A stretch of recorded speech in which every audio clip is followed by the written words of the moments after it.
ఎఫెసీయులకు రాసిన పత్రిక 2వ అధ్యాయం 2వ వచనం చదువుతాం.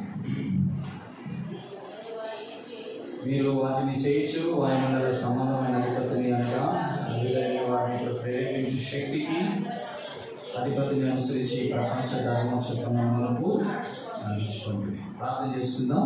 పరిశుద్ధమైన తండ్రి, పరిశుద్ధమైన స్తోత్రాలు. గత బైబిల్ స్టడీస్ నుంచి ప్రభా యాజకత్వ పరిచర్య గురించి ప్రభావ మీరు మాట్లాడుతూ వచ్చినారు. ఈరోజు కూడా ప్రభా తండ్రి ఆ పరిచర్యలో ఉన్నటువంటి విశిష్టత, ప్రాముఖ్యత, ప్రాధాన్యతలు ప్రభా తండ్రి మీరు మాకు అనుగ్రహించినటువంటి ఆ గొప్ప షరతులు ఆయన ప్రభా మాకు స్థూతిగా స్పష్టంగా ప్రభా మీ వాక్య లోనించి ప్రభు మాతో మాట్లాడి సహాయం చేసి ప్రభా మీ దాసుని నోటిని మీ యొక్క వాక్యంతో నింపి వచ్చిన నీ బిడ్డల యొక్క సమయం పాటు చేయకుండా వారి ప్రీతికరమైన పరిచయం చేయనట్లు సహాయం చేసి ప్రభును అనుగ్రహించమని సమస్తమైన మహిమ గత ప్రభావం మీకు ఆరోపిస్తూ నజరేయుడైన యేసుక్రీస్తు శ్రేష్టమైన నామం ప్రార్థించి అడుగుపెట్టుచున్నాం తండ్రి, ఆమేన్.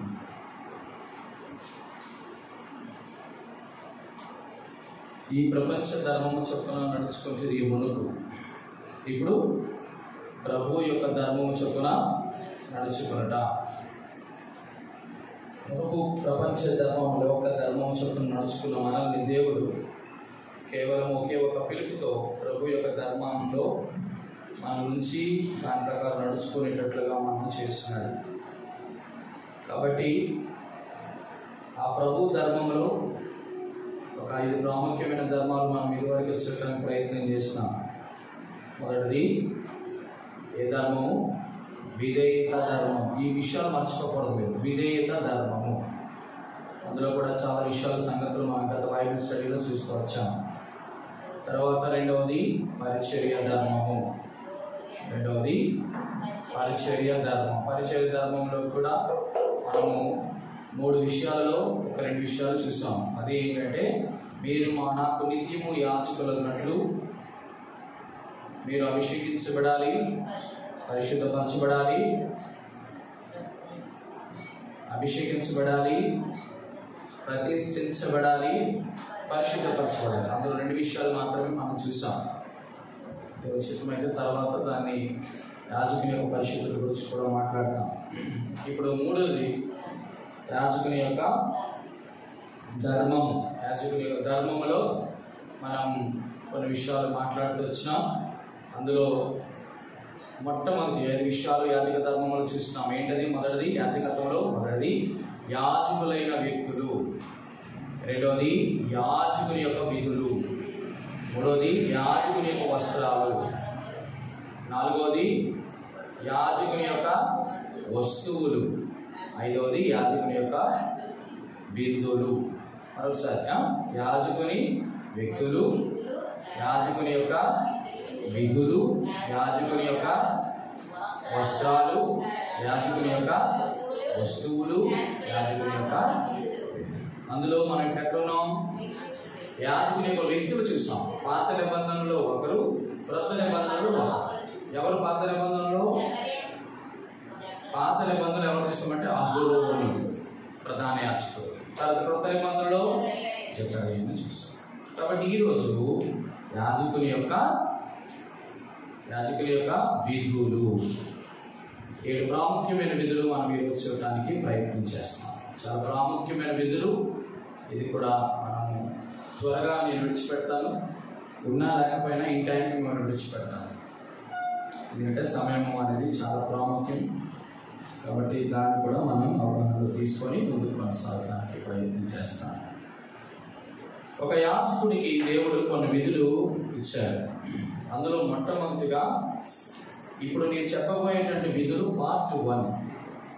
ఇవి 7 విధులు ఈరోజు చెప్తాను. నెక్స్ట్ బైబిల్ స్టడీలో మరొక 7 విధులు చెప్తాను. మొత్తం 14 విధులు ఒక యాజకుడు చేయవలసి ఉన్నాయి. కాబట్టి ఒక్కొక్క 7గా మనం విభజించి మనం మాట్లాడుతున్నాం. కాబట్టి ఈ 7 విధులను మనం చూసి నెక్స్ట్ బైబిల్ స్టడీలో ఎందుకు యాజకుడు అంటే ఎవరు అనేటువంటి మాటని నేను చెప్పాను. అందులో మొట్టమొదటిగా యాజకుడు అంటే పిలవబడిన వాడు. అది లేకుండా మాత్రం విధులు నిర్వర్తించడానికి లేదు. కాబట్టి యాజకుడు అనేటువంటి వాడు పిలువబడాలి. దేవుడు పాత నిబంధనలో కూడా పిలిచినాడు, కొత్త నిబంధనలో కూడా పిలిచాడు. ఇప్పుడు యాజకులు అంటే ఎవరు అంటే ఆశ్చర్యకరమైన వెలుగులోనికి మిమ్మల్ని పిలిచిన వారి గుణాతిశయమును ప్రచురణ చేయ నిమిత్తము మీరు ఏర్పరచబడిన వంశమును రాజులైన యాజక సమూహం. మనమందరము కూడా యాజకులమే అనే మాట మాత్రం మన హృదయంలో గుర్తుంచుకోవాలి. పాత నిబంధనలో ఉన్నటువంటి ప్రత్యక్షత గుడారము భౌతికమైనది, కానీ మనము ఇప్పుడు ఆత్మ సంబంధమైనటువంటి మందిరముగా కట్టబడుచున్నాం. దేన్ని బట్టి అంటే పాత నిబంధనలో రాయి వాటిలో సజీవం లేదు, కానీ ఇప్పుడు అంటాడు పేతురు రాసిన పత్రిక 2వ అధ్యాయంలో మీరు సజీవమైన రాళ్ల వలె ఉండి ఆత్మ మందిరముగా కట్టబడుతున్నారు. అంటే మనమే మందిరం, మనమే సజీవమైన రాళ్ళు, మనమే యాజకులు. ఆ విషయాలు మనం గుర్తు చేసుకోవాలి. కాబట్టి ఇక్కడ ఎవరు గొప్పవారు ఎవరు చిన్నవారు అని కాదు, దేవుని యొక్క దృష్టిలో అందరూ కూడా యాజకులమే. ఎవరు యాజకులు అంటే పిలవబడి. మనం అందరం పిలిచినాడు కదా. ఎక్కడి నుంచి పిలిచినాడు?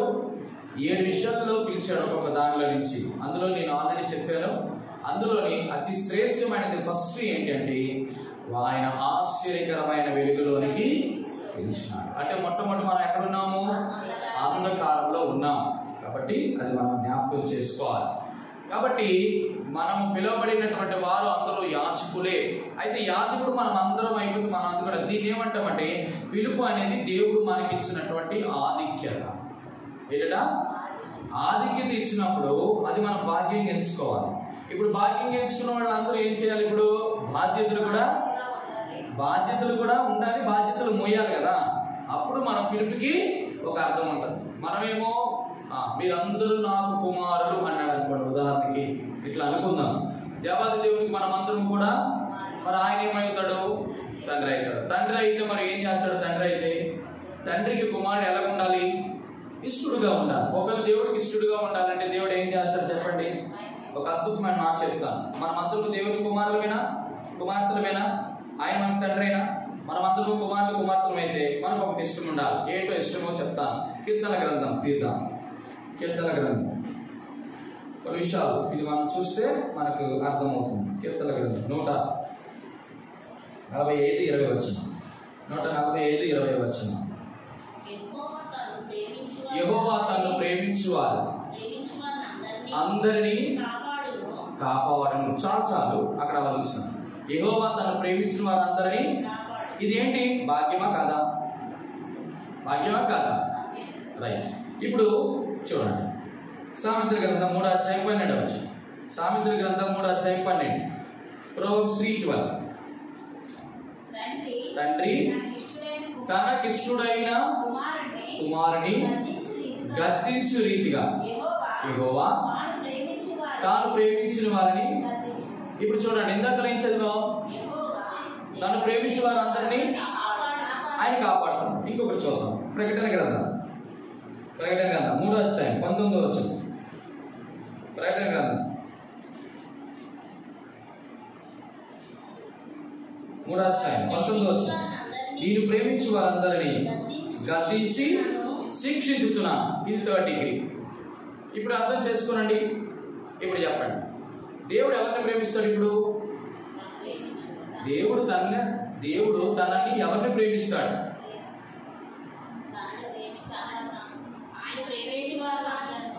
కాబట్టి అందుకే యోహాను సువార్త 3:16 చదవాలి. యోహాను సువార్త 3:16. దేవుడు లోకాన్ని ఎంతో ప్రేమించాడు. నా మాట వినాలి అందరూ కూడా. దేవుడు లోకాన్ని. ఇప్పుడు యోహాను సువార్త 13:1 పదం. యోహాను సువార్త 13:1.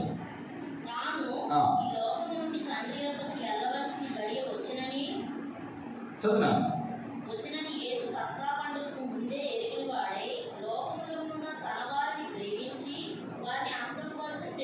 దానికి ఈ ప్రేమకి డిఫరెన్స్ ఏంటి? అక్కడ ఏంటి? దేవుడు లోకమందరినీ కూడా ప్రేమించాడు. కానీ ఇక్కడ ఏమన్నాడు? లోకంలో ఉన్న తనవారు. ఎవరు తనవారు?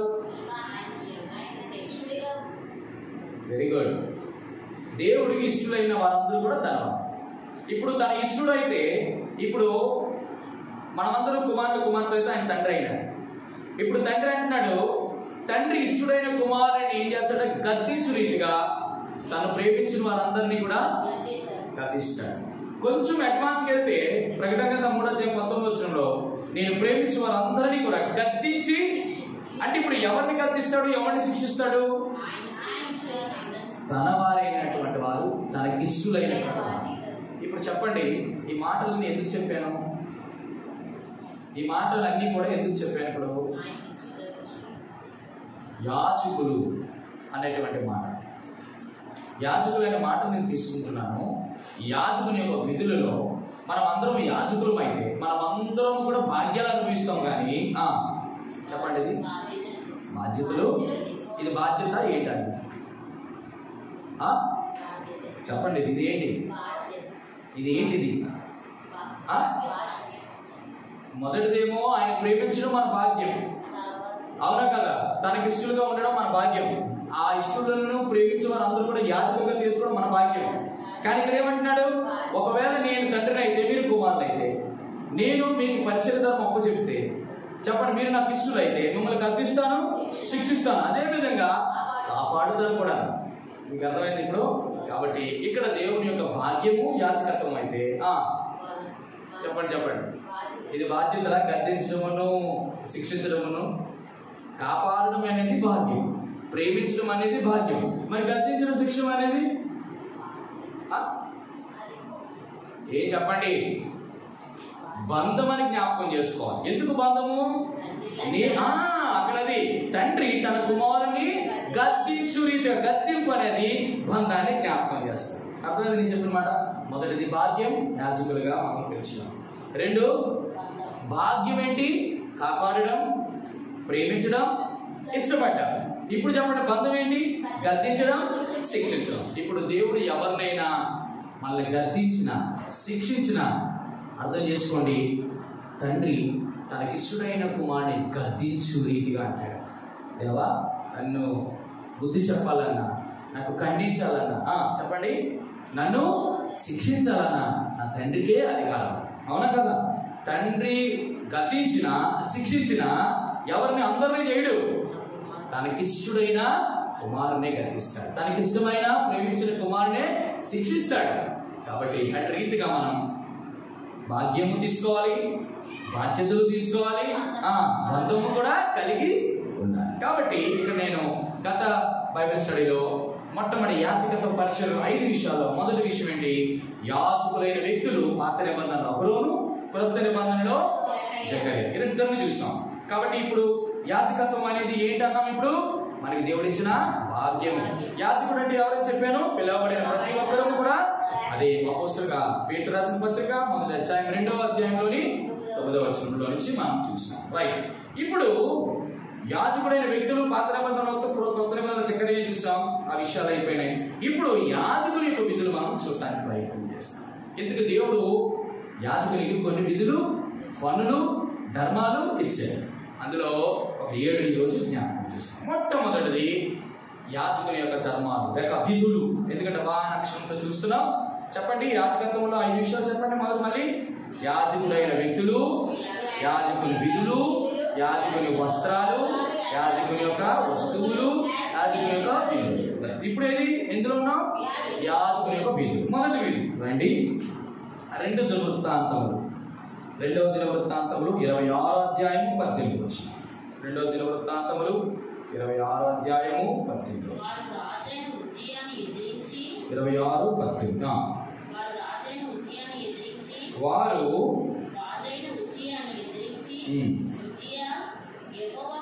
నా 16వ వచనం నుంచి చదివితే మనకు అర్థమవుతుంది. 16 నుంచి చదవాలి. అయితే అతడు అనగా ఉజ్జియా స్థిరపడిన తర్వాత అతని మనసును గర్వించి చెడిపోయింది. అతడు ధూపపీఠము మీద ధూపం వేయటకై యెహోవా మందిరంలో ప్రవేశించి తన దేవుడైన యెహోవా మీద ద్రోహము చేయగా యాజకుడైన అజర్యాయు అతనితో కూడా ధైర్యవంతులైన యెహోవా యాజకులు 80 మంది అతని వెంబడి లోపలికి పోయారు. వారి రాజైన ఉజ్జియాను ఎదిరించి, ఉజ్జియా యెహోవాకు ధూపము వేయుటకు ధూపం, అక్కడ అండర్లైన్ చేయండి, ధూపము వేయుటకై ప్రతిష్ఠింపబడిన అహరోను సంతతి వారైన యాజకుల పనియే కానీ అది మొట్టమొదటిది యాజకుని యొక్క ధర్మం ఏంటి అంటే ధూపము వేయుట. ఇది మాత్రం ఫస్ట్ ఆఫ్ ఆల్ ఒక యాజకుడు చేయవలసిన మొట్టమొదటి ధర్మము, పని, విధి ఏమిటి అంటే చెప్పండి, ధూపము వేయుటకై ప్రతిష్ఠింపబడిన అహరోను సంతతి వారిని యాజకుల పని. అది మీ పని. ఇప్పుడు చెప్పండి, ధూపం వేయడం అనేది రాజుల పైన కాదు. చాలా జాగ్రత్తగా, అది కూడా ప్రతిష్ఠింపబడిన యాజకులు మాత్రమే. అందుకే నేను గత యాజకత్వ పరిచర్యలు చెప్పినప్పుడు ఎవరు అహరోను సంతతి చెప్పినప్పుడు 3 విషయాలు చెప్పాను. మొదటిది వారు అభిషేకింపబడిన వారు, రెండోది ప్రతిష్ఠింపబడిన వారు, 3 పరిశుద్ధపరచబడారు. కాబట్టి ప్రతిష్ఠత లేనటువంటి యాజకులు ధూపము వేయటానికి దేవుని మందిరంలోని చేయటానికి కూడా వారికి పని లేదు, వారితో పని లేదు. గమనించండి, ప్రతిష్ఠింపబడినటువంటి యాజకులుగా పిలువబడుతున్నాం. మనం ఎందుకు చెప్పాను, యాజకుడు అంటే భాగ్యము పొందినవాడు, యాజకుడు అంటే బాధ్యతలు తీసుకున్నవాడు, యాజకుడు అంటే బంధము కలిగినవాడు.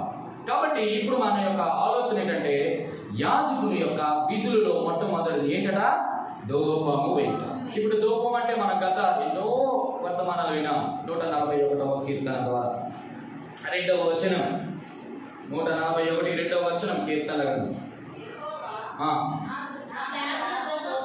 కీర్తన 141:2 నా ప్రార్థన ధూపము వలెను నేను చేతులెత్తుట సాయంకాలపు నైవేద్యము వలెను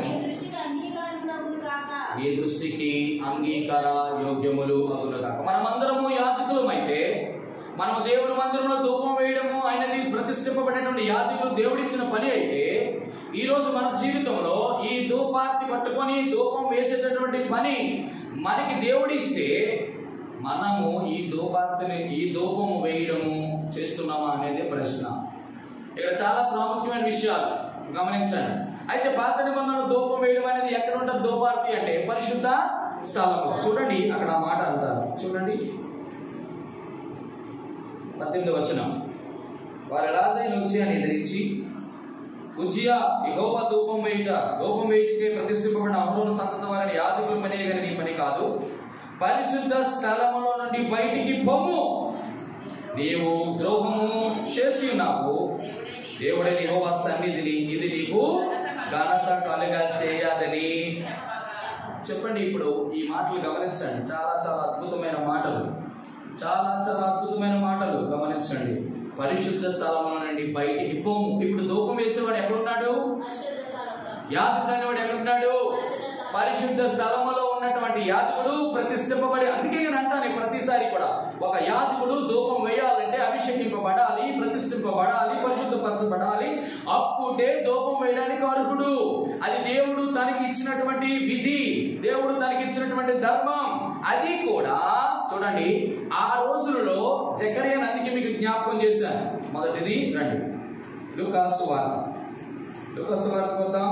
మొదటి అధ్యాయం, లూకాసు వార్త 1వ అధ్యాయం 9వ వచనం.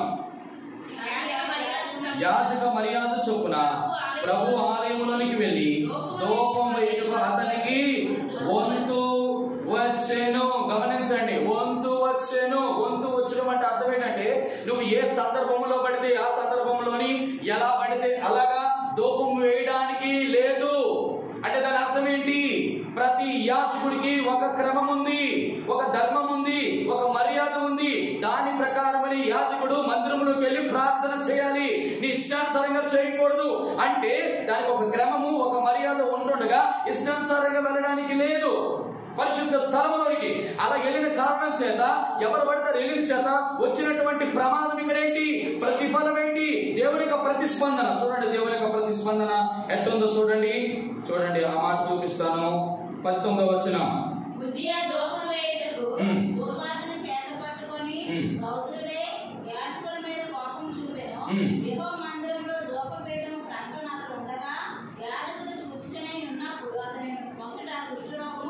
నొసట కుష్టి రోగము పుట్టెను. 21వ వచనం.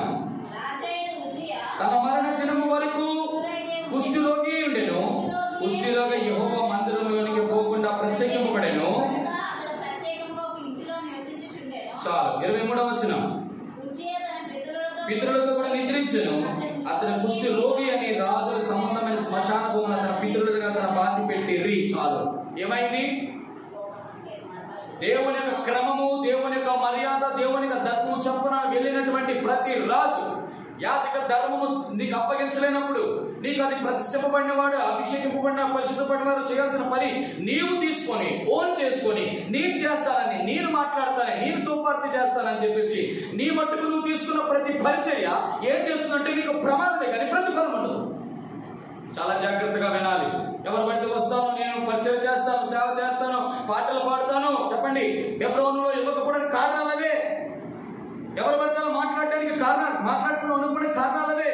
అన్నా మేము కూడా పాటలు పాడేవారమే కదా, మేము కూడా వాక్యం బోధించేవారమే కదా, మేము అనేక స్థలాల్లో సువార్త ప్రకటించేవారమే కదా, మేము అనేక స్థలాల్లో దేవుని కొరకు వాడబడుతున్నవారమే కదా. అయినప్పటికీ కూడా దేవుని యొక్క చిత్తానుసారంగా లేకుండా నీ మట్టుకు నీవు చెప్పండి పరిచర్య చేస్తానంటే యాజకత్వ ధర్మం నీకు అప్పగించబడద్దు.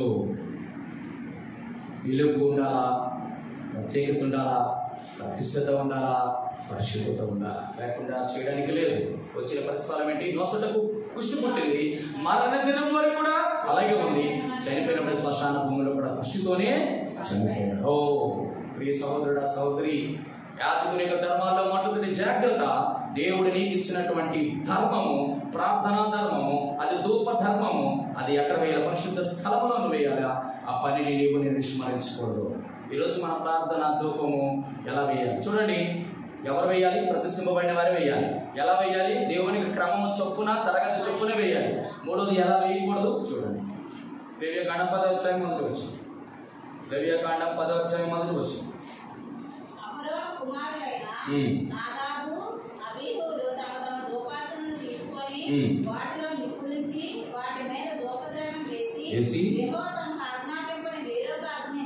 ఆయన సన్నిధికి యెహోవా సన్నిధి నుండి అగ్ని బయలుదేరి వారిని కాల్చివేసిన వారి యెహోవా సన్నిధిలో చెప్పండి. ఇక్కడ ఏమైంది?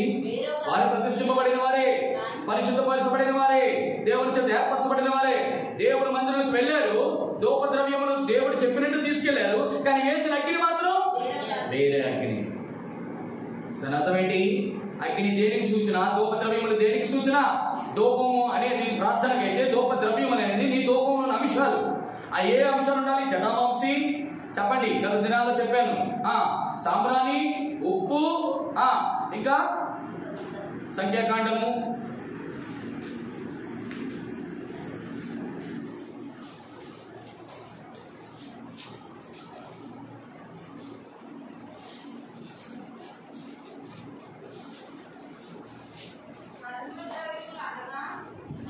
ఎన్నోదమ్మది నిర్గమకాండం 13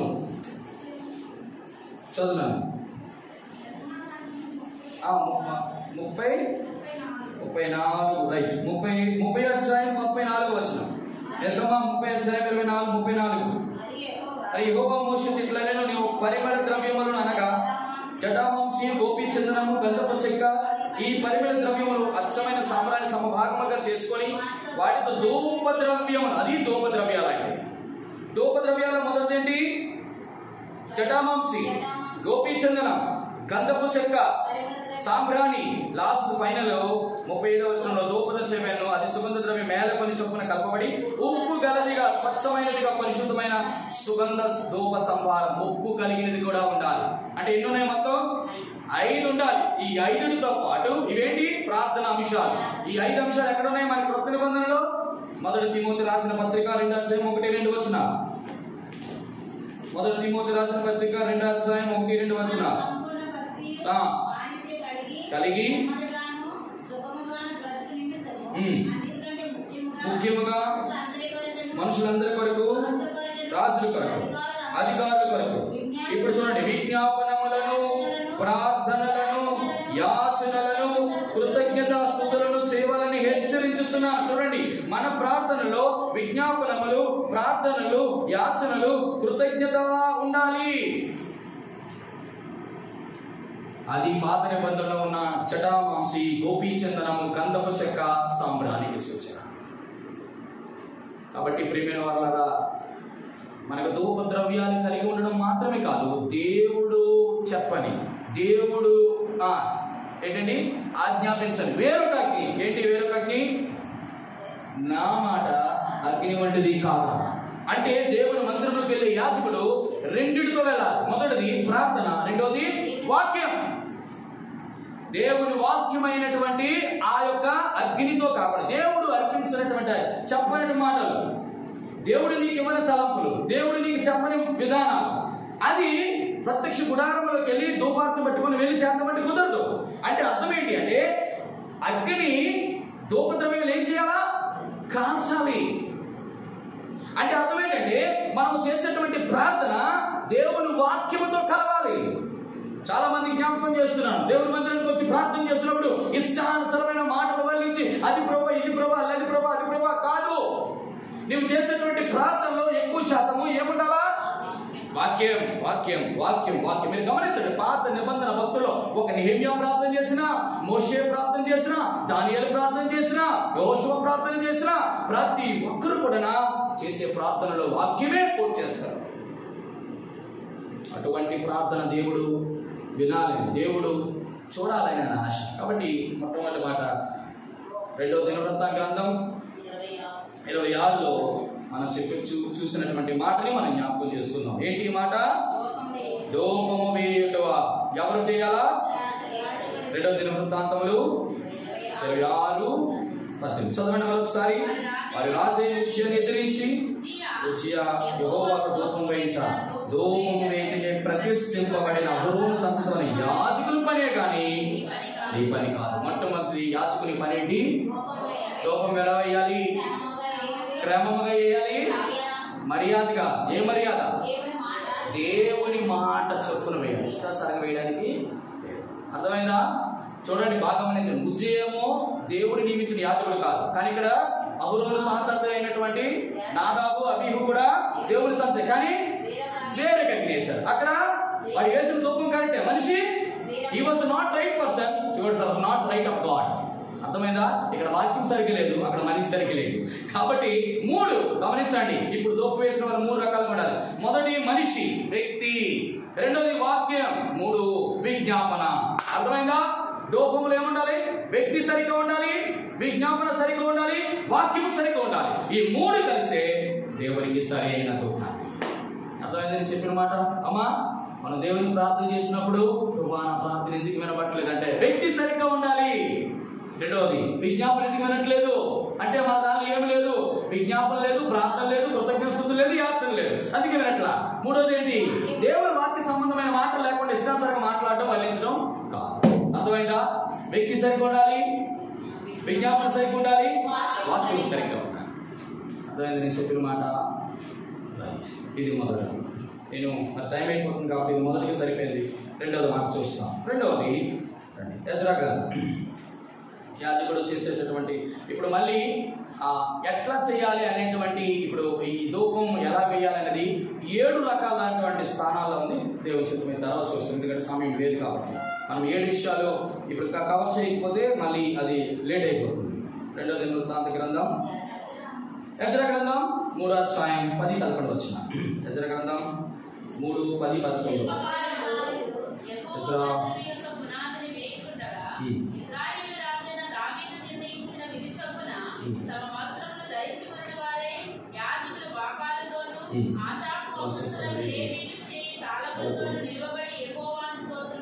యెహోవాను స్తోత్రము చేసి. ఎవరు చేశారు? అక్కడ చూడండి, తమ వస్త్రములు ధరించుకున్న వారు. ఎవరు వస్త్రాలు ధరించుకున్నారు? ఇశ్రాయేలు రాజుని దావీదు నిర్ణయించిన విధి చొప్పున తమ వస్త్రం ధరించుకున్న యాజకులు ఏం చేశారు? బాకాలతో ఆసాపు వంశస్థులు లేవీయులు చేయి తాళంతో నిలవబడి యెహోవాకు స్తోత్రము. యెహోవాకు స్తోత్రము చేశారంటే అర్థం ఏంటి? ఇక్కడ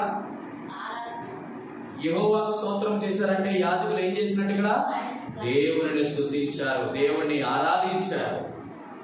రెండవది ఏంటంటే యాజకుల యొక్క ధర్మం ఏమిటి అంటే వారు దేవుడిని స్తుతించువారు. దేవుణ్ణి స్తుతించువారు యాజకులు. అంటే యాజకులు అంటే ఏం చెప్పాను? యాజకులు అంటే ఏం చెప్పాను? మొట్టమొదటి పిలవబడిన వారు. మనమందరం కూడా ఆశ్చర్యకరమైనటువంటి వెలుగులోనికి పిలువబడిన రాజులైన యాజక సమూహం కాబట్టి మనం ఏం చేయాలా? రెండవదిగా దేవుణ్ణి ఆరాధన చేస్తున్నాం. ఎప్పుడు ఆరాధన చేశారు చెప్పండి? స్తుతులు ఇక్కడ చెప్పండి. శిల్పకారులు యెహోవా మందిరం యొక్క పునాది వేయుచుండగా పునాది. పునాది అంటే అర్థం ఏంటి? మొట్టమొదట విశ్వాసి యాజకుడు, క్షమించండి, పునాది ఎక్కడి నుంచి స్టార్ట్ అవుతుంది? మన పునాది ఎక్కడి నుంచి? మన పునాది ఎక్కడి నుంచి? అదే అంటున్నాను, ఫస్ట్ అదే పునాది అంటే అదే పునాది. అక్కడ చూడండి, మందిరం యొక్క పునాది. మందిరం అంటే ఏంటి చెప్పండి? మనమే మందిరం. మీరు ఆలోచించగా టక్కని చెప్పండి, మనమే దేవుని యొక్క మందిరం. చూడండి, ఎవరైనా దేవుని ఆలయం లేదా దేవుని మందిరమును పాడు చేసిన దేవుడు వాడిని పాడు చేయను. దేవుని ఆలయం పరిశుద్ధమైనది. మీరు ఆలయమై ఉన్నారు, మనమే ఆలయం ఉన్నారు. ఇప్పుడు ఈ ఆలయానికి పునాది ఏంటి? కాబట్టి హెబ్రీయులకు రాసిన పత్రిక 6:1 హెబ్రీయులకు రాసిన పత్రిక 6:1 కాబట్టి నిర్జీవ క్రియలను విడిచి మారు మనసు పొందుటయు, దేవుని యందు విశ్వాసమును, బాప్తిస్మమును గురించిన బోధ, హస్త నిక్షేపణమును, మృతుల పునరుత్థానమును, నిత్యమైన అనుపునాదులు. అందుకే చెప్పాను పునాది అంటే అర్థం ఏంటి? పునాది అంటే ఒక్కటే పునాది. కానీ ఎన్ని ఉన్నాయి ఇందులో? నిర్జీవ క్రియలు విడిచిపెట్టాలా, మారు మనసు పొందాలా, దేవుని యందు విశ్వాసం ఉంచాలా, బాప్తిస్మమును గురించిన బోధ కలిగి ఉండాలా, హస్త నిక్షేపణ పొందుకొని ఉండాలా, మృతుల పునరుద్ధానం, నిత్యమైన తీర్పు, మృతుల పునరుద్ధానం గురించి తెలియాలా, నిత్యమైన తీర్పు యొక్క విషయాలు తెలియాలా అనేటువంటి పునాది అంటే మరలా వేయకంటే ఆల్రెడీ వేశారు, అంతే కదా. ఆ పునాది ఎప్పుడైతే వేశారో మిమ్మల్ని బట్టి యాజకులు ఏం చేయాలా? స్తుతించాలి. అంటే అర్థం ఏంటి? ఇక్కడ యాజకుడు ఎవరు? నీవే. ఆలయం ఎవరు? పునాది ఎవరు? మనమే. స్తుతించవలసింది ఎవరు? మనమే. కాబట్టి మనం అందరం చేయాల్సింది, దేవా ఈ పునాది ఎప్పుడు కూడా చెప్పాలి, ఈ పునాది ఎప్పుడు కూడా పాడైపోకూడదు, పడిపోకూడదు, పగిలిపోకూడదు. అర్థమైందా? 7 విషయాలు మీరు చెప్పాను. ఎవరుగా పాడైపో, అందుకే అంటాడు పునాదులు. దావీదు గుడారం ఏమైపోయింది? పడిపోయింది. గుడారం అంటే ఏది? మనమే. కాబట్టి ప్రియమైన రెండవది, దేవా నన్ను నిలబెట్టినావు, నన్ను స్థిరపరిచినావు, ఈ దేహము, ఈ గుడారము, ఈ దేవాలయము, ఈ ఆలయం నీది ప్రభువా అంటూ దేవునికి మనం ఎప్పుడు కూడా ఏం చేయాలా? యాజకుడు అనేవాడు దేవుని స్తుతించాలి. దేని బట్టి స్తుతించాలి? ఇక్కడ పిల్లలు బట్టి, డబ్బులు బట్టి, చదువులు బట్టి, చెప్పండి, వీటి బట్టి కాదు. దేని బట్టి? మందిరం యొక్క పునాది. ఆ మందిరం యొక్క పునాది ఏంటి? మనం. కాబట్టి ప్రభువా నిర్జీవ క్రియలు విడిచిపెట్టినాం, మారు మనసు పొందినాం, విశ్వాసమును అనుసరిస్తున్నాం, బాప్తిసం గురించి బోధ కలిగి ఉన్నాం, పునరుద్ధానం, నిత్యమైన తీర్పు, హస్త నిక్షేపం అన్ని పొందాం. ఈ పునాది ఎప్పుడు కూడా పడిపోకూడదు. మరలా వేయకంటే అర్థం ఏంటి? మరలా వేయకూడదు అంటే అర్థం ఏంటి? అంటే పాడైపోయింది. ఎక్కడ పడిపోయింది, ఏదో పగిలిపోయే ఛాన్సెస్ ఉన్నాయి, పతనమైన స్థితిలో చేయకూడదు. కాబట్టి యాజకుడైన ప్రభువా ఇంతవరకు ఈ యొక్క స్థిరమైన పునాది మీద మనం ఏం చేస్తున్నాం? ఆ పునాది క్రీస్తే. నేను చెప్పిన మాట రైట్. ఇది రెండవది. నేను చెప్పేస్తున్నాను త్వరగా, సమయం లేదు. మొదటిది ధూపం వేయాలా, రెండవది ఆయన స్తుతించాలి, ఆరాధించాలి. దేని బట్టో? పునాదిని బట్టి. దేని బట్టో? మందిరాన్ని బట్టి. యోషువ గ్రంథం 3:6 యోషువ గ్రంథం ఏం చూస్తున్నాం? దేని గురించి మనం చూస్తున్నాం? మొదటిది ఏం చేసాం మనం? ఫస్ట్ యాజకుని యొక్క వ్యక్తులు. పాత నిబంధనలో అహరోను చూస్తున్నాం, క్రొత్త నిబంధనలో జకర్యాని చూస్తున్నాం. యాజకుడు అనే వ్యక్తులు అయిపోయింది. ఇప్పుడు యాజకుని యొక్క విధుల్లో మొదటిది ఏంటి? ధూపం వేయడం. రెండవది ఏంటి? దేవుని స్తుతించుట. మూడవది రండి, యోషువ గ్రంథం 3:6. యోషువ గ్రంథం 3:6. ఒక నిమిషం, నీ తీయలేదు ఇంకా. యోషువ గ్రంథం 3:6 రైట్. మీరు నిబంధన మందసమును ఎత్తుకొని ప్రజల ముందర నడువుడని యాజకులకు అతడు సెలవీయగా వారి నిబంధన మందసమును ఎత్తుకొని ఆ ప్రజల ముందర నడిచి. యాజకులు చేయాల్సిన పనులు ఇక్కడ 2 ఉన్నాయి. ముందు 2 చెప్పాను, ఇది 2 ఇక్కడ కనుక 2 ఏం చేయాలి చెప్పండి? అక్కడ నిబంధన మందసమును ఎత్తుకోవాలి. ఈ 2 ఏం జ్ఞాపకం చేస్తున్నాయి చెప్తారా? ఏమైనా? Very good, excellent. మొదటిది ఏంటంటే యాజకుడు భారమును భరించాలి. ఏంటి భారం భరించడం? ఇక్కడ నిబంధన మందసాన్ని మోయాలి. బాగా గమనించండి. రెండోది ఏంటి? మార్గం చూపించాలంటే ప్రజలకు ముందు నడవాలి. అంటే అర్థం ఏంటి? ముందు నడవాలంటే మాదిరి కలిగి చేయించాలి. దేవుని వాక్యం మీకు ఇప్పుడు అర్థమవుతుంది. దేవుడికి మేము అందుకే ముందు నడుపుతామంటే ఏదో పెద్దదాని ఉంటారు ఇప్పుడు. ఇప్పుడు ఏమర్థమైంది? మొదటిది మా మందసమును మోయాలి, రెండోది మాదిరి లేక మార్గం చూపించాలి. ఇప్పుడు ఒక మాట చూపిస్తాను. మొదటిది ఏంటంటే నిబంధన మందసం మోయడం అంటే ఏంటి? మోయడం అంటే ఇక్కడ రెండు విషయాలు కనబడతాయి. చెప్పండి. ఎత్తుకొనుట అంటే అర్థం ఏంటి? నిబంధన మందసం ఎత్తడం అంటే అర్థం ఏంటి? భారం వరించడం ఒకటి చెప్పారు, రెండోది అర్థం కాదు. ఇప్పుడు నిబంధన మోయడం అంటే ఎక్కడున్నా చెప్పండి. మనిషికి మీద ఉందా కింద ఉందా అంటే అర్థం ఏంటి?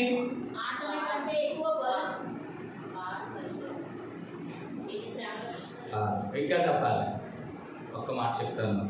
నిబంధన మోయడం అంటే మొదటిది భారం భరించడం మాత్రమే కాదు, రెండోది ఏంటో తెలుసా? నీకంటే దేవుడు హెచ్చుగా ఉండాలి, దాని కింద నేను పోయాలి. అర్థమైందా? అంటే ఆయన హెచ్చాలి, నేను, అది మొదటిది. రెండోది భారం భరించాలి. మూడోది ఏం చెప్పండి. ఇప్పుడు ఈ నిబంధన మందసాన్ని యాజకులు మోస్తే పైకి ఎత్తినారు, భారం పోయి మోసినారు. మూడో విషయం ఒకటి ఉంది, ఏంటో తెలుసా? చెప్పాలి. యాజకులు ముందు నిబంధన మందసాన్ని ముందు నడుస్తున్నారు, దాని వెనకాతల మందసము యాజకులు మోస్తున్నారు, దాని వెనకాతల ఇప్పుడు ఎవరు చూస్తున్నారు? మందసాన్ని ఎత్తుగా ఎందుకు అన్నాడు? ఎందుకు పైన ఆయన చూసి నడవాలి. అది మొదటిది భారం భరించడానికి, దేవుని ఎత్తి చూపించడానికి, మూడోది ఆయన చూసి నడవడానికి. మీకు అర్థమైందని చెప్పిన మాట. కాబట్టి నిబంధన మందస్సులో ఏమున్నాయి ఇప్పుడు చెప్పాలి.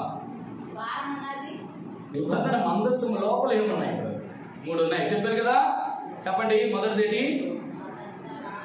అందులో ఉంచబడిన రాతి పలకలు. రెండోది ఏంటి? ఏ పాత్ర? మందు పాత్ర. మన్న పాత్ర. మూడోది ఏంటి? అహరోను చిగురించిన కర్ర. చాలా జాగ్రత్త ఆలోచించాలి. మొదటిది రాతి పలకలు, రెండోదేమో మన్నా పాత్ర, మూడోదేమో ఈ మూడు లోపల ఉన్నాయి, బయట ఉన్నాయా? లోపల పెట్టారు. దాని మీద ఏమున్నాయి? ఇప్పుడు దేవుని మందసమే. మందసం అంటే పెట్టి. ఆ పెట్టి లోపల మూడు ఉన్నాయి, కానీ పెట్టి మీద ఒకటి ఉన్నాయి. ఏంటి చెప్పాలి? కెరూబులు. ఏం చేయాలి? కెరూబులు అటు ఒకటికి ఇటు ఒకటి ఎదురుగా ఉండి కరుణాపీఠం మీద నిలుచున్నాయి. కరుణాపీఠం అంటే అర్థం ఏంటో తెలుసా? దేవుడు క్షమించేటటువంటి విధానం. అక్కడ బాగా గమనించండి. చాలా జాగ్రత్త. చాలా విషయాలు ఉన్నాయి. టైం అయిపోతుంది బిడ్డలారా. ఇప్పుడు చాలా విషయాలు ఉన్నాయి. మొదటిది రాతి పలకలు ఏ జ్ఞాపకం చేస్తుంటే పెర్సెప్స్ అంటే దేవుని యొక్క వాక్యాన్ని జ్ఞాపకం చేస్తుంది. రెండోది మన్నా పాత్ర జీవ ఆహారాన్ని, ప్రొవిజన్ జ్ఞాపకం చేస్తుంది. మూడోది ఏంటి? అహరోను చిగురించినటువంటి కర్ర, ప్రీస్ట్హుడ్, యాజకత్వాన్ని జ్ఞాపకం చేస్తుంది. మూడు విషయాలు. సరే, దీని గురించి చాలా పెద్ద వివరణ ఉంది కాబట్టి ఈ మూడు గమనించండి. ఎందుకు ఈ మూడు పెట్టాడు? ఆ మందస్సు లోపల ఈ మూడు పెట్టాడంటే మూడింటి మీద ఇశ్రాయేలు తిరగబడ్డారు. గమనించారా ఎప్పుడైనా? రాతి పలకలు ఎందుకు సీనాయి పర్వతం కింద పడిచేసాడు? అక్కడ 40 దినాలు 40 రాత్రులు ప్రార్థన చేయడానికి ఇశ్రాయేలు పక్షం వెళ్ళి మాట్లాడడానికి వెళ్తే వీళ్ళు చెప్పండి బంగారు దూడను చేసుకుని దేవుని కోపానికి వీళ్ళు అవతలైపోయారు. అందుకు దానికి సూచన మొదటిది రాతి పలకలు. రెండోది మన్నా పాత్ర. ఈ రన్నా పాత్రలో ఎందుకు వీళ్ళు ఎప్పుడు చూద్దామన్నా మన్నా మన్నా మన్నా దేవుని వాక్యం, దేవుని వాక్యం, దేవుని వాక్యం. మాకు మాంసము కావాలన్నారు. ఎవరో తెలుసా? మిశ్రిత జనం. ఐదు దేశం మిశ్రిత జనం. వాళ్ళకి వచ్చిన ఆలోచన తెలుసు కదా, మేసే గాడిని చెడగొడుతుంది అన్నమాట. మంచి విశ్వాసులు, మంచి ప్రవర్తన కలిగిన వారు వాళ్ళు ఏం చేస్తారు? పూసేగాడుగా, మేసేగాడిని పూసేగాడుగా ఇలాంటివి కదా. ఇది రెండు. మూడోది ఏంటి? అహరోను చిగురించిన కర్ర, యాజకత్వం మీద తిరగబడ్డారు.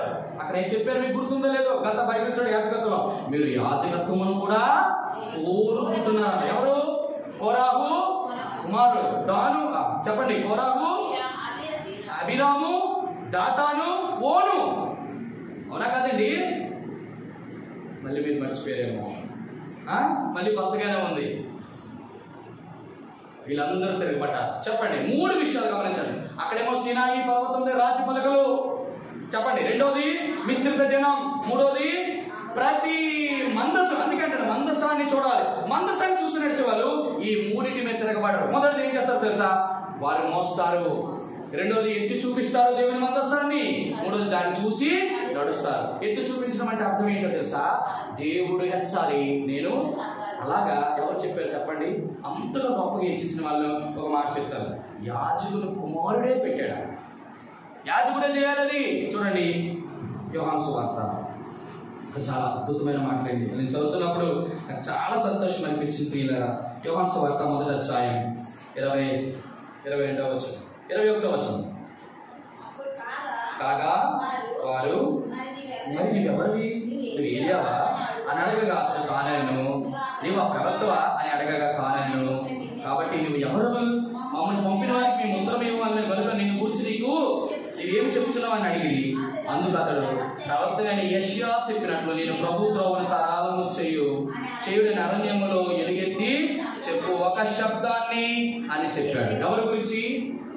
బాప్తిస్మం. ఏం చెప్పాడు? నేను అరణ్యములో ఎలుగెత్తి చెప్పే ఒక శబ్దాన్ని. ఎవరి గురించి? ప్రభు అయిన యేసుక్రీస్తు మార్గాన్ని సరళం చేయడానికి వచ్చినటువంటి, నేను మార్గం అని చెప్పడంలా మీకు అర్థమవుతుందో లేదో, ఆయన మార్గం సరళం చేయడానికి వచ్చిన శబ్దాన్ని అంటాడు. ఇది మొదటిది. దేవుడిని ఎలా ఇచ్చిస్తున్నాడో చూడండి, ఇది మొదటిది. రెండో చూడండి 27వ వచనం. చుచున్నాను కానీ నా వెనుక వచ్చుచున్న వాడు మీ మధ్య ఉన్నాడు, మీరు ఆయన ఎరుగరు, ఆయన చెప్పులు వారిని విప్పుటకైనా నేను యోగ్యుడు కాదని వారితో చెప్పాను. రెండోది, దేవుని ఎలా ఇచ్చిస్తున్నాడంటే నేను ఆయన చెప్పులు వారిని కూడా, అంటే అర్థం ఏంటి? చెప్పులు వారిని విప్పుటకంటే ఆయన చెప్పులు ప్రక్కలు కూడా నా చెప్పులు పెట్టడానికి కూడా, ఇది దేవుడు హెచ్చించడం. ఎంత గొప్పగా మాట్లాడుతున్నాడో చూడండి, తను ఎంత తగ్గించుకుంటున్నాడో చూడండి. మందసమును ఎత్తి చూపించడం అంటే దేవుడు మందసం ఎత్తడం అంటే ఇది. రెండు. మూడోది చూస్తామా? మూడోది 30వ వచనం. నా వెనక ఒక మనుషుడు వచ్చుచున్నాడు, ఆయన నాకంటే ప్రముఖుడు. అంటే ఎవరు? దాని అర్థం ఏంటంటే తెలుసా? ఈయన ప్రముఖుడే కానీ నాకంటే ఆయన ప్రముఖుడు. ఏమి హెచ్చించినాడండి? బాప్తిస్మం ఇచ్చే యోహాను. మందసము ఎత్తడం అంటే ఇది దేవుని భారం, ఇది దేవుని ఎత్తి చూపించడం అంటే ఇది. 4వ చూస్తామా? ఎన్ని చెప్పినాను? 4వది 34వ వచనం.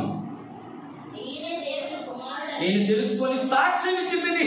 ఏమని చెప్తున్నాడు చూడండి, ఈయనే ఇది తప్ప వేరొకరు దేవుని కుమారుడు కాదు. ఎంత సాక్ష్యం చెప్తున్నాడు. 5వ చూస్తామా? 36వ వచనం. అతను నడుచు యేసుని చూసి, ఇదిగో దేవుని గొర్రె పిల్ల అని. దేవుని గొర్రె పిల్ల అంటే ఏ గొర్రె పిల్ల? 29వ వచనం. మరనాడు యోహాను యేసు వద్దకు రాగా చూచి లోక పాపములు దేని బట్టి చెప్పాడు. అక్కడ 2 విషయాలు జరిగాయి. ఏం చేశాడు? చూచి. తర్వాత 36వ వచనంలో యేసు వైపు చూచి అంటే అర్థం ఏంటి? దేవుని గొర్రె పిల్ల, దేవుని పాపములు మోసుకుని దేవుని గొర్రె పిల్ల అని చెప్పడానికి కావాల్సింది ఏంటి? ఆయనను చూడాలి. మిగతా వారిని చూసి దేవుడు కనపడ్డు మనకి. ఏం చెప్పాను?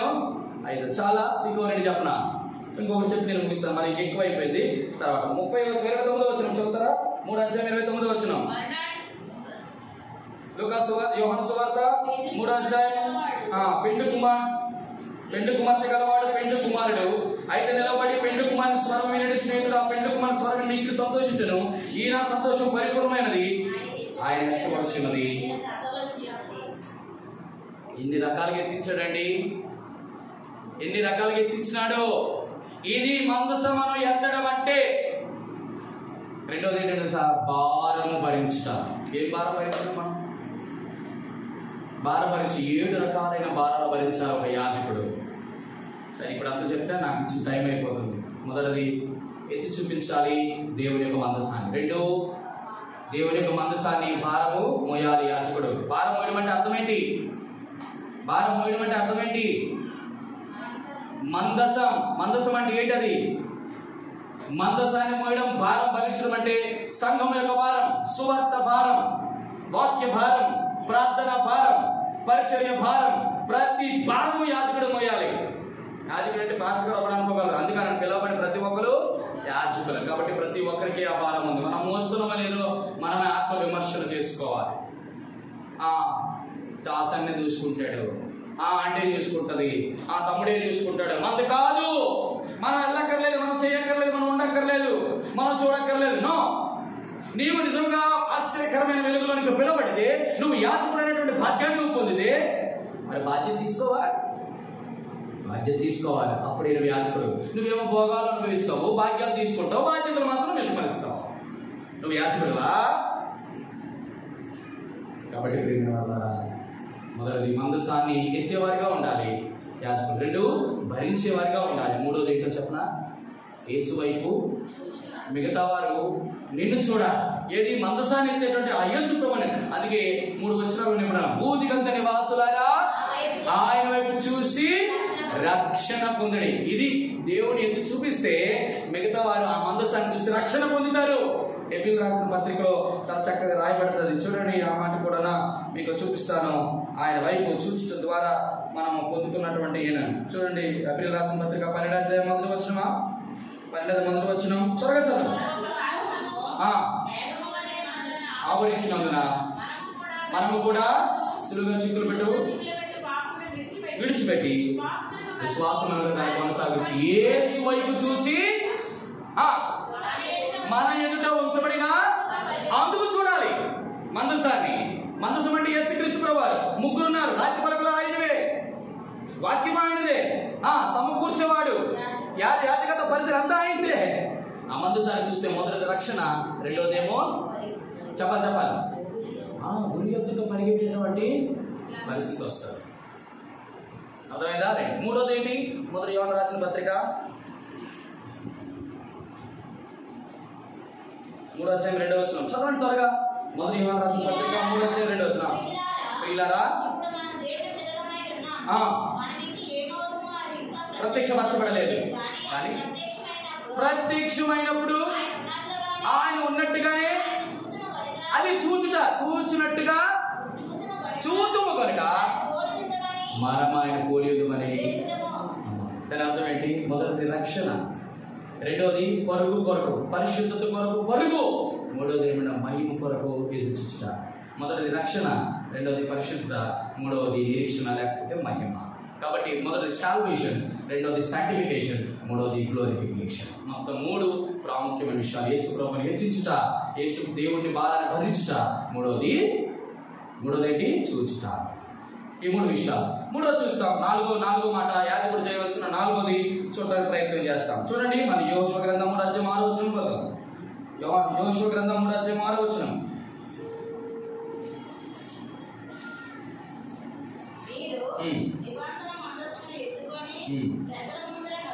మీకు ఒక్క మాట చెప్పలేదు పెట్టారు. మొదటి సమూయేలు గ్రంథం 2:29. మొదటి సమూయేలు గ్రంథం 2:29-30. మొదటి సమూయేలు 2వ అధ్యాయం 29. నా నివాస స్థలమునకు నీ నిర్ణయించిన బలి నైవేద్యములను నువ్వేళ ధృవీకరిస్తున్నావు. నైవేద్యములను మీరేళ ధృవీకరిస్తున్నారు. మిమ్మల్ని నాకంటే నీ కుమారులు నీవు గొప్ప చేసి ఉన్నావు. నీ ఇంటి వారును నీ పితరుల ఇంటి వారిని ఆ సన్నిధిని యాజకత్వము జరిగించుటని యెహోవా ఆజ్ఞ ఇచ్చి ఉన్నను. ఇప్పుడు అది నా మనసుకు కేవలం ప్రతికూలమాయని ఇశ్రాయేలు దేవుడని యెహోవా సెలవిస్తున్నాడు. కావున యెహోవా వాక్కు ఏదనగా నన్ను కనపరచు వారిని గణపరచుదును, వారిని తృణీకరించుదురు. ఆలకించుము. రాగల దినాల్లో నీ బలమును నీ పితరుల ఇంట బలమును నేను తక్కువ చేతును. నీ ఇంట ముసలివాడు ఒక్కడను లేకపోను. యెహోవా ఇశ్రాయేలుకు చేయదలిచిన విషయములను నా నివాసానికి అపాయము కలుగ నీవు చూతువు. ఎప్పటికీ నీ ఇంట ముసలివాడు ఉండడు. ఏంటి దీని అర్థం? నాకంటే ఎవరిని గొప్ప చేశావు? ఏది? నీ కుమారుల్ని. సేవకుడు కుమారులు గొప్ప చేయడానికి లేదు. హెబ్రోన్లో ప్రతి ఒక్కరిని గొప్ప చేయడానికి ఎందుకు లేదు? ఇది కారణం. ప్రతి దానికి ఒక రీజనింగ్ ఉంటుంది. ఆయా ప్రపంచ దేశాలు బహుబలంగా వాడబడుతుంది. దైవజనులు మన మధ్యకు వచ్చి దేవుని వాక్యపరచదు. ఏంటి బహుబలంగా దేవుని కొరకు వాడబడేది? అపోస్తలుడైన పౌలు కంటే నువ్వు గొప్ప దైవజనుడువా? పేతురు కంటే గొప్ప దైవజనుడువా? యోషువ, మోషే లాంటి నాయకుల కంటే గొప్ప దైవజనుడువా నువ్వు? ఇక్కడ అంటాడు, దేవుడు కనపరుస్తాడు. దేవుడు కనపరిస్తే అది వేరే లెక్క ఉంటుంది. కానీ నీ కుమారులు నువ్వే గణపరుచుకుంటున్నాం. ఇది కేవలం నా దృష్టికి ప్రతికూలం కనుక ఇక నుంచి నీ ఇంటిలో ముసలివాడు ఒక్కడు కూడా ఉన్నాడు అంటే అర్థం ఏంటో సార్, సర్వనాశనం అయిపోతారు. ఎవరు? సేవకుడు. ఎవరు? సేవకులు కొడుకులు. కారణం నీవు ఇచ్చినటువంటి ప్రతి దాన్ని కూడా చేయవచ్చు. యాజక మర్యాద తెలియదు, యాజక క్రమము తెలియదు, యాజకత్వము తెలియదు, యాజకుని యొక్క విధానం విధులు కూడా తెలియదు. ఇష్టాన్ని ప్రవర్తించారు. ఎంత దారుణండి. దేవుడు మనకి యాజకత్వం ఇస్తే అక్కడ అంటాడు కదా, మనం అందరం అనుకుంటాం దేవుడు ఒక్కసారి యాజకత్వం ఇస్తే తీయుడు అనుకుంటాం. తీస్తాడు పక్కగా. నీ సేవని, నీ పరిచయం కూడా తీసేస్తాడు. రాజరికం కూడా తీస్తాడు. సౌలుని నుంచి ఎవరికి ఇచ్చాడు? అది లెక్క. విడిసి పడకూడదు ఎప్పుడు కూడా. కొంచెం వాక్యం వచ్చినా, కొంచెం ప్రార్థన వచ్చినా, కొంచెం ఆరాధన బాగా చేసినా, కొంచెం చాలా చక్కగా మాట్లాడు, ఏ రోజు కూడా దేవునికి ప్రతికూలమైన వ్యవహారం మన జీవితంలో చేయడానికి లేదు. నేర్చుకుందాం, దేవుని దగ్గర వినయంగా తెలుసుకుందాం. ఇక్కడ ఏమొచ్చింది? దేవుని కంటే అపోస్తలులే, క్షమించండి, బాప్తిస్మం ఇచ్చే యోహాను కంటే గొప్పవాళ్ళ వీళ్ళు. ఆయన నచ్చవలసినది నేను నచ్చవలసినది. ఆయన దేవుని గొర్రెపిల్ల, ఈయనే దేవుని కుమారుడు. ఆయన నీవు చెప్పుల వాడు కూడా ఆయన అనుకున్న కాదు. నేను కేవలం నీళ్ళలో బాప్తిస్తున్నాను, ఆయన అగ్నితో బాప్తిస్తున్నాను. ఏమి తగ్గింపండి నాకు తెలిసి. బాప్తిసం గురించి ధ్యానం చేస్తున్నప్పుడు మనసంతో అందుకే అంటాడు, ఎంతో మంది అధికారులు, ఎంతో మంది శతాధిపతులు, ఎంతో మంది దళపతులు ఉంటుండగా దేవుని వాక్యం అరణ్యంలోని యోహాను యొద్దకు వచ్చి, దేవుని వాక్యం ఎవరికి వస్తుందంటే ఆయనకు వస్తుంది. అందరికీ రాదు. తాను ఇచ్చించుకున్న వాడికి ఎప్పుడు దేవుని వాక్యం రాదు. తాను ఇచ్చించుకుని కార్యక్రమం యాజక పరిచయం చూసి విడిసిపడేటువంటి వారికి యాజకత్వం రాదు. యాజకత్వ పరిచయం అంటే అంత గొప్పది, పిలుపుంది అని ప్రతిష్టత లేదు. ప్రతిష్టత ఉంది, పరిశుద్ధ పాయింట్ ఫినిష్. కొంచెం కష్టంగా భయంకరంగా ఉన్న విషయాలు. మొదటిది దూపం వేయడానికి జాగ్రత్తగా ఉండాలి. 2 దేవుడు స్తుతించడానికి రెడీగా ఉండాలి. 3 భారాన్ని మోయాలి, మందసాన్ని ఇచ్చాలి, చెప్పాలి ఆయన. చూడండి, అదే మాట యోషువ గ్రంథం 3:6 త్వరగా.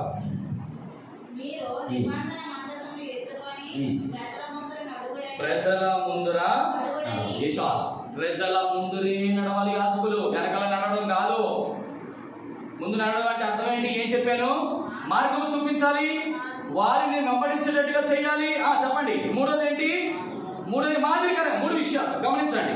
మొదటిది మాదిరికరంగా ఉండాలి, మార్గం చూపించాలి. మూడోది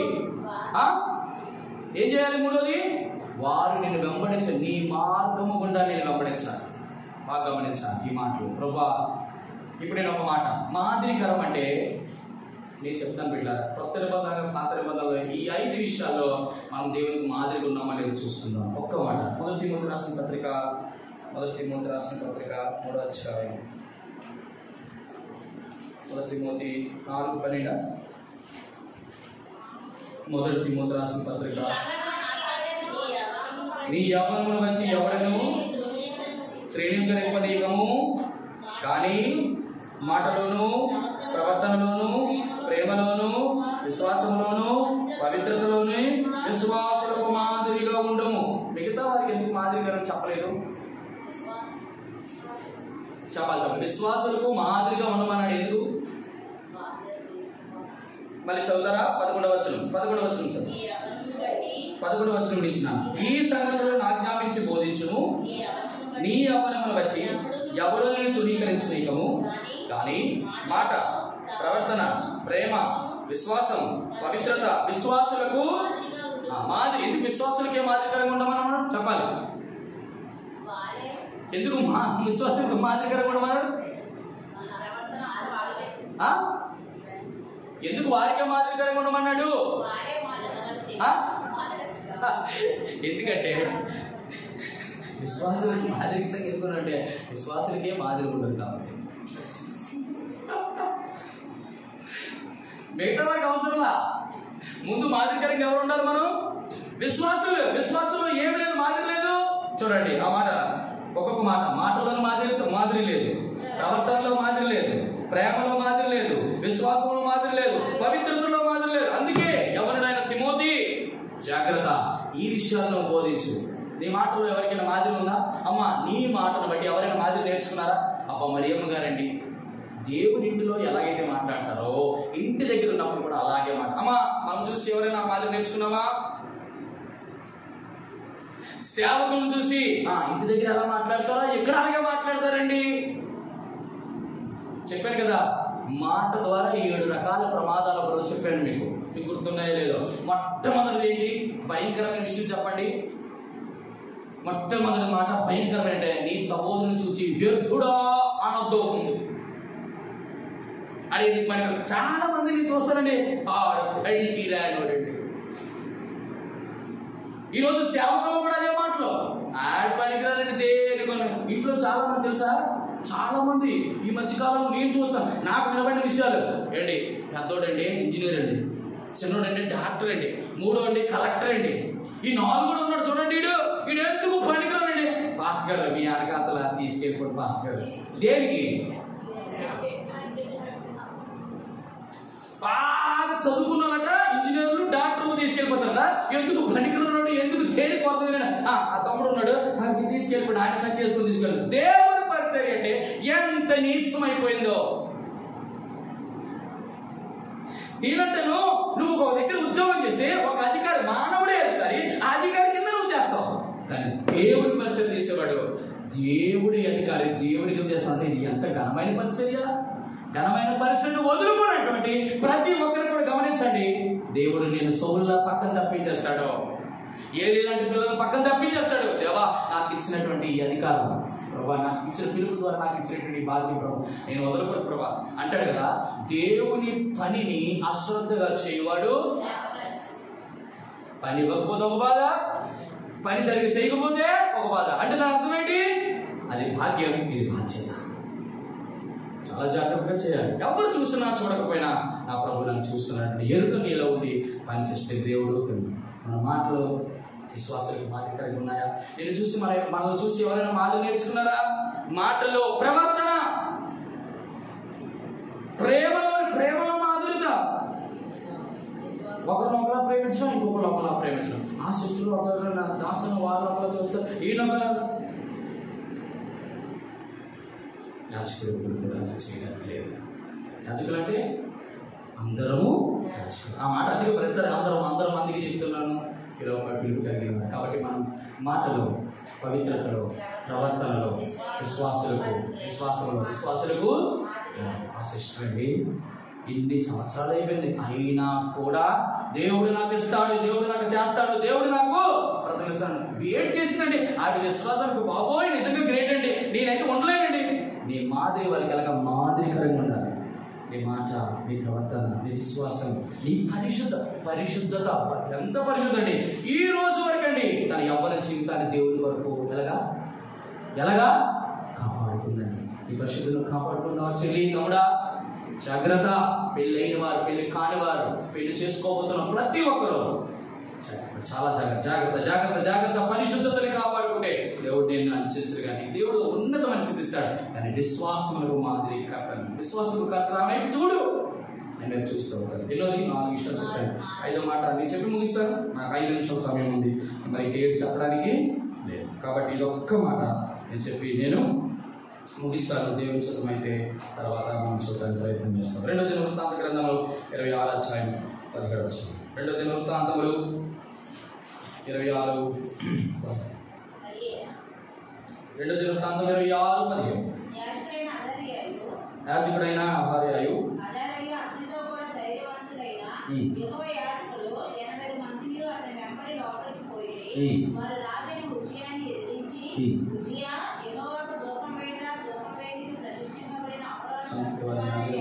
ఈ పని కాదు, పరిశుద్ధ స్థానాన్ని బయటకు పొమ్ము, ద్రోహం చేసి ఉన్నావు.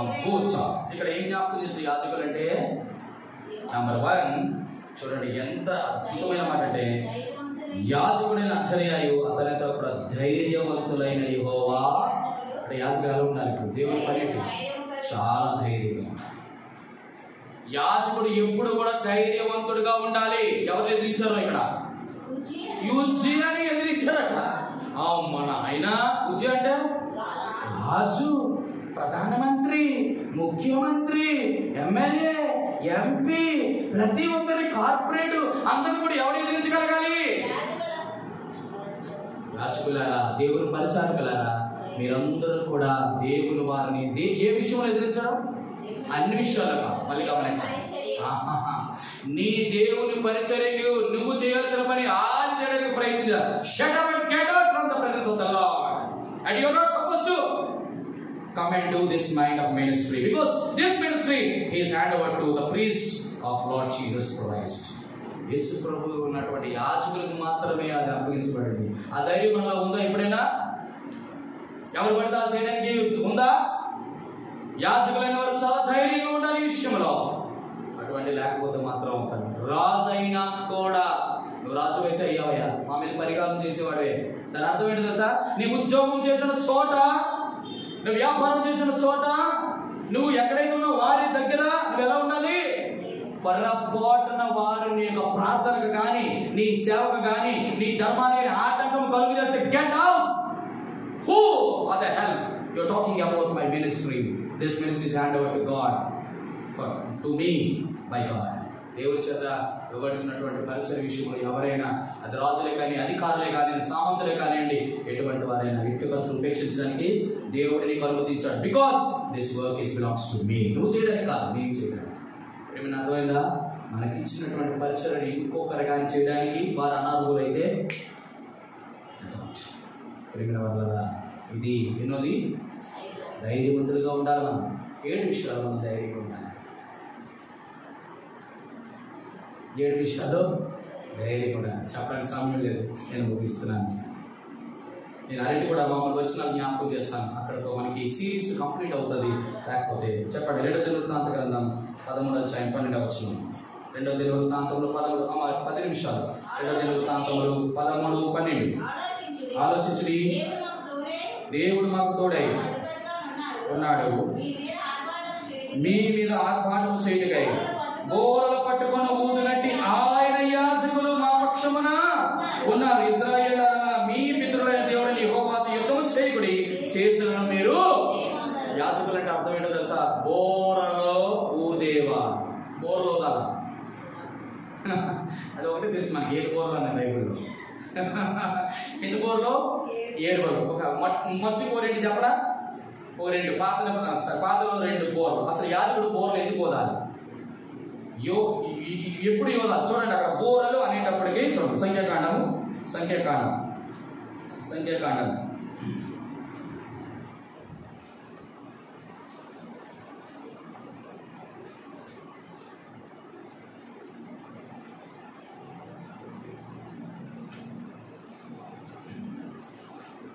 11వ అధ్యాయం చూడండి. సంఖ్యాకాండం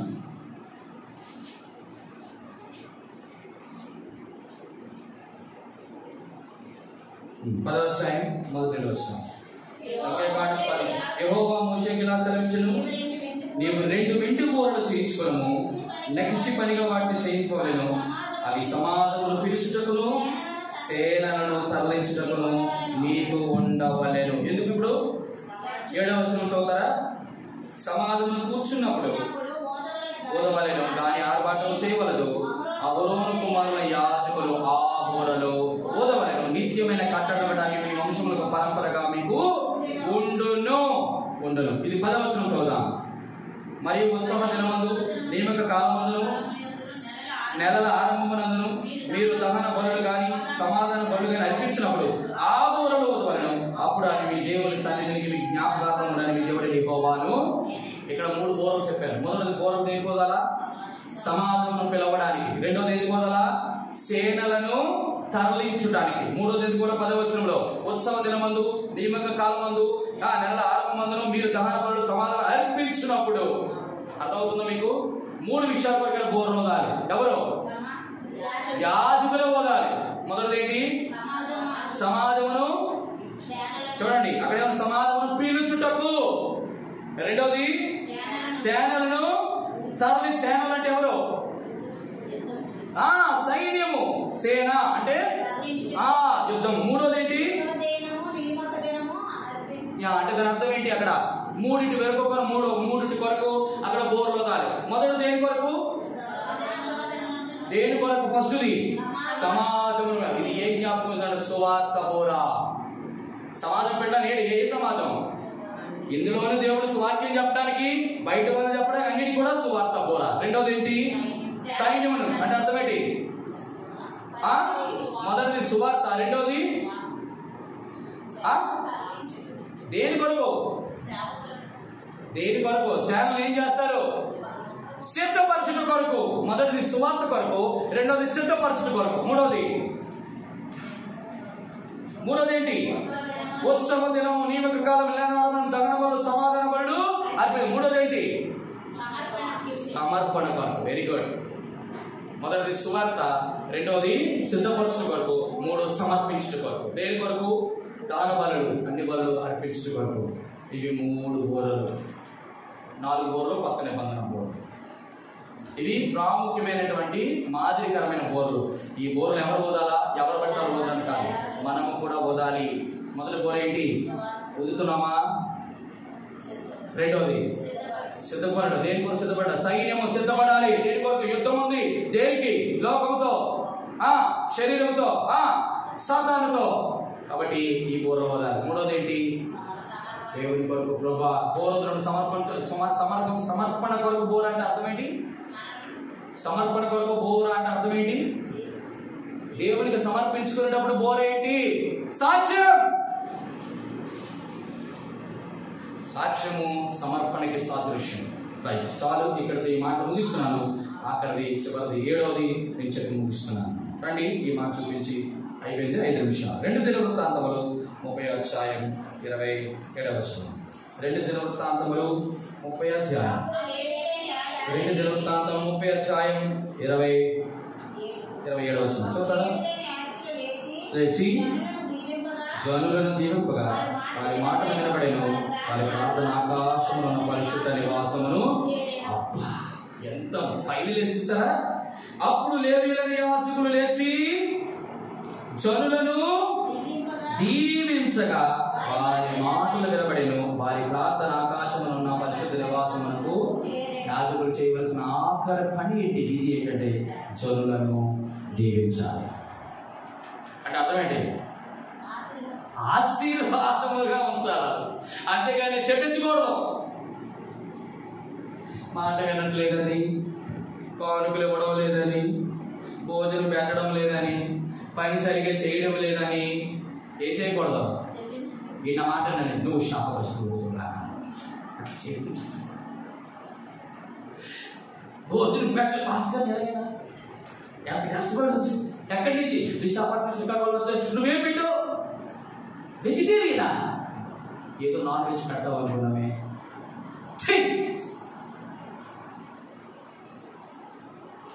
ఎంత దూరం నుంచి వచ్చాం, మా ఎంత ప్రయాసం, ఏ ప్రయాసం కూర్చి వేల టన్నులు భోజనం పట్టుకొని వచ్చాం. తీరా వచ్చి ప్రార్థన చేస్తే 50 రూపాయలు ఉంటే ప్రేమిన కదా. తన అర్థం ఏంటంటే వినకూడదు, చేయకూడదు, పెట్టకూడదు అని తన అర్థం కాదు. సేవకుని యొక్క హృదయ స్పందనలో చూసిన కొన్ని మాటలు జ్ఞాపకం చేసుకోండి. సేవకుని గౌరవించాలి. అందుకంటారు వాక్యోపదేశం పొందినవాడు. మీరు ఎప్పుడు జీతము తిండే తప్ప ఇంకోటి ఉండదా? వాక్యోపదేశం పొందినవాడు శ్రేష్టమైన ఆహార పదార్థాల్లో భాగం ఇవ్వలేదు. శ్రేష్టముగా పెట్టాలి. సేవకులు అందుకంటారు సేవకుడిని శ్రేష్టముగా పంపించాను. సేవకుడికి కావాల్సిన 2 మీ నుంచి ఏం అవసరం. ఒకటి చెప్పండి, మీకు తెలుసు కాబట్టి ప్రియమైన గమనించండి. ఎప్పుడైనా గుర్తించండి, దావీదును మనం ముందు తీసుకొద్దాం. యోవాబు ఉన్నాడు, షిమి ఉన్నాడు, ఇత్తయి ఉన్నాడు, బెర్జిల్లై ఉన్నాడు. ఈ 4 మొదటి రాజుల గ్రంథం 2వ అధ్యాయం మీరు చదివితే ఇంటికి వెళ్ళి చూడండి. నేను చదివినప్పుడు చాలా సంతోషించాను. ఎంత చక్కగా దావీదుకి 2 డేంజరస్ ఫెలోస్, యోవాబు, షిమి. కానీ 2 నమ్మకస్తులు, బెర్జిల్లై, ఇత్తయి. దేవుడికి అనుకూలంగా చేశారు. వీళ్ళిద్దరూ షిమి తిట్టారు, యోవాబు తిట్టాడు. కానీ ఈరోజు కూడా నోటి ద్వారా ఒక శాపం వచ్చినప్పుడు దావీదు కూడా వీరందరికంటే డేంజరస్ వాళ్ళ మామ సౌలు. కనీసం కూడా ఒక మాట అనలేదే. ఒక్కలాంటి నన్ను ఎందుకయ్యే తగ్గుతున్నావు సౌలా? పిల్లనిచ్చావు, కలుడిగా కూడా నేను జ్ఞాపకం చేసుకోలేదా? రాజా ఒక్క మాట చెప్పు సిరిని వేసిస్తానన్నాడు అభిషేక్ అంటాడు దావీదు. దేవుడే దానిని, దేవుడే ఆ షిమిని ప్రేరేపించిన తిట్టమని చెప్తే అది నాకు శాపం కాదు, ఆ శాపాలన్నీ కూడా దేవుడు మాస్టర్. ఎన్ని విషయాలు చెప్పొచ్చండి. కాబట్టి యాజకులారా మన నోట నుంచి ఇప్పుడు కూడా ఆశీర్వాదం. ఎందుకు తెలుసా? చదువును దీవించాలో తెలుసా? మన నోరు ప్రార్థించేవారు, మన నోరు సాక్ష్యం చెప్పేవారు, మన నోరు వాక్యం చెప్పేవారు, మన నోరు చెప్పండి దేవుణ్ణి కనపరిచి స్తుతించేవారు. ఈ నోరుతో చెప్పించవచ్చా? కానీ బూతులాడచ్చు కదా. అట్లా ఎప్పుడు చేయకూడదు. అమ్మా నేను ఎందుకు ఈ మాట చెప్తాను? ఉదయం భారత్ చెప్తున్నాను. దేవుని బిడ్డలు, మనమందరం దేవుని బిడ్డలు. మనం ఎవ్వరు క్షమించకూడదు. మనం ఎవరు మనకెంత అన్యాయం చేసి, ఇక్కడ దావీదు లాంటి అభిషేకింపబడిన వాడిని ఎన్నో మంది తిట్టినా, నిందించిన, అసహించుకున్న, తృణీకరించిన, బయటికి నెట్టివేసిన, చీ అన్న, పో అన్న. ఈ చీ అన్న మాట బైబిల్లో ఉంది. చీ పో అన్నా కూడా ఒక్క మాట లేదే. మరి దేవుడు నమ్ముకున్నాం కదా, మనం యాజకులు కదా, మన వచ్చి పోలే ఎవరేమనుకున్న దేవుడే చూసుకుంటాడు. ఈ మాటలు దేవుడు నిన్ను నన్ను ప్రేరేపించాలి. యాజకులుగా పిలువబడ్డ భాగ్యం, బాధ్యతలు కూడా తీసుకోవాలి. 7 విషయాలు వరుసగా. మొదటిది రూపం, 2 స్తుతించాలి, 3 భారం భరించాలి, 4 ముందు నడవాలి, 4 5వది ధైర్యం కలిగి ఉండాలి, 6 గౌరవదాలి, 7 అందరినీ దీవించాలి. అటు రీతిగా మనందరినీ కూడా దేవుడు దీవించి ఆశీర్వదించి రాజులైన యాజకుల సమూహములుగా రానున్న దినాలు మన కొరకు దేవుడు ఏం చేయాలా? నిలబెట్టుగాక. ఆమేన్.